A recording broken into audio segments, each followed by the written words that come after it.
온라인만으로 논술형 평가를 진행할 때 제가 느꼈던 좋은 점은 다음과 같습니다. 첫째, 학생들이 실제로 수행하는 과정을 더욱 주도 면밀하게 볼 수 있었습니다. 대면으로 논술형 평가를 진행할 때 돌아가면서 제가 학생들의 상황을 파악해 본다고 해도 빠르고 깊이 있게 실제로 학생들이 어떤 활동을 하는지 실시간으로 모두 지켜보기는 조금 어려웠는데요. 하지만 온라인으로 진행하다 보니 화면 안에서 모든 활동이 이루어지는 과정을 손쉽게 지켜볼 수 있고 학생들이 어떤 지점에서 머뭇거리며 어려워하는지 어떤 식으로 이해를 하고 있는지를 빠르게 알아낼 수 있었습니다. 둘째, 빠르고 손쉬운 첨삭이 가능하다는 점이 매력적인데요. 학생들은 첨삭을 받지 않으면 항상 자신이 쓰던 글 그대로 반복하는 경우가 많습니다. 그런데 실제로 현장에서 논술형 평가를 진행하다 보면 중간중간 모든 학생들을 첨삭하는 것이 보통 일은 아니죠. 온라인에서는 첨삭이 훨씬 쉬웠습니다. 일단 글을 써서 첨삭하는 것보다 더 빠르게 제가 타자를 쳐서 써줄 수 있을 뿐만 아니라 실시간으로 첨삭을 해줄 수도 있었기 때문에 수행 과정 중에서 수정을 해가며 학생들이 성장하는 모습을 볼 수도 있었습니다.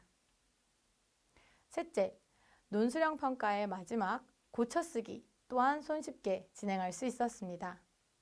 완성된 글을 보고 공유하는 경험을 통해 학생들이 타인의 글과 자신의 글을 비교해보고 스스로의 글을 보완할 수도 있었고 자신 역시 비평가가 되어 다른 사람의 생각을 주도 면밀하게 읽는 경험을 통해 인지 구조를 수정하고 종합하는 고차원적 사고 능력을 향상할 수 있었습니다. 등교 수업에서 하기 어려웠던 원격 평가만의 장점을 충분히 살린 부분이었습니다. 무엇보다 원격 논술형 평가는 시간과 공간의 제약을 받지 않을 수 있었기 때문에 이 부분이 가장 큰 장점이라고 할 수 있습니다. 다만 가장 중요한 것은 이 과정에서 기기의 지원이 필수적이라는 것입니다. 기기가 지원되지 않는 경우 혹은 기기의 지원을 할 수 없는 경우 이런 학생들은 무조건 휴대폰으로라도 줌을 접속하게 하고 화면을 보며 노트의 작성에 찍어 보내게 하는 등 다른 방법을 사용하기는 했지만 진행을 하더라도 기기의 사양이 좋지 않아 다른 친구들보다 느리거나 불편함을 겪는 경우도 또한 있었습니다. 그리고 실수로 다른 친구들의 글을 지우는 사고도 일어나서 중간중간 선생님께서는 파일을 저장해 두시는 것이 필요합니다. 그래서 사실 논술형 평가를 진행하는 동안 선생님께서는 정말 바쁘게 움직이셔야 합니다. 그럼 우리 아이들의 진지한 참여 모습을 잠깐 보여드릴까요?